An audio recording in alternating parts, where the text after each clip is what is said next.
Ẹ kú dídí àkókò yìí gbogbo ibi tẹ́ ti láǹfààní àti máa wò mí. Mo tún fi àkókò yìí kí yín káàbọ̀ sórí ẹ̀kọ́ èdè Yorùbá 001 pẹ̀lú Oyinládùn ẹ̀yin tí Elédùmarè. Kí ni ohun tí a fẹ́ pẹ̀kẹ́lù lónìí?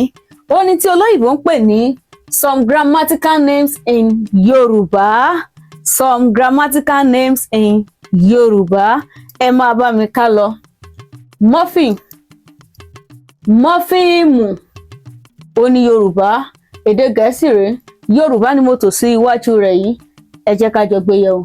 Sílébù, bó ni Yorùbá ṣe ń pè é? Sílébù. Prefix, àfòmọ́ ìbẹ̀rẹ̀. Suffix, àfòmọ́ ẹ̀yìn. Word, ọ̀rọ̀. Praise, àpólà.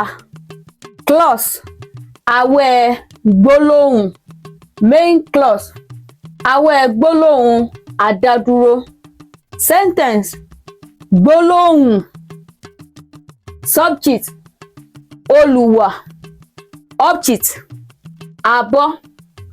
Subordinate clause, awẹ́ gbólóhùn afaratì.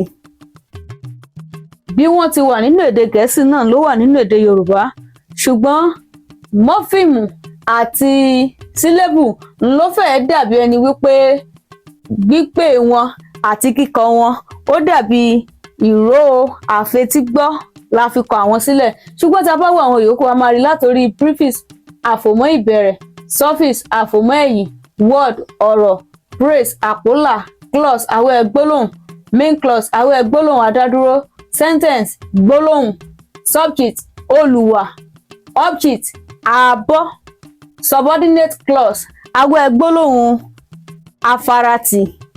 Wọ̀nyí ni àwọn some grammatical names in Yorùbá. Ó sì ṣe pàtàkì kí a mọ̀ wọ́n síra wọn ká má máa kọlura wọn nígbà tí a bá fẹ́ lò wọ́n nínú gbólóhùn tàbí a fẹ́ kọ ìtàn, a fẹ́ kọ lẹ́tà.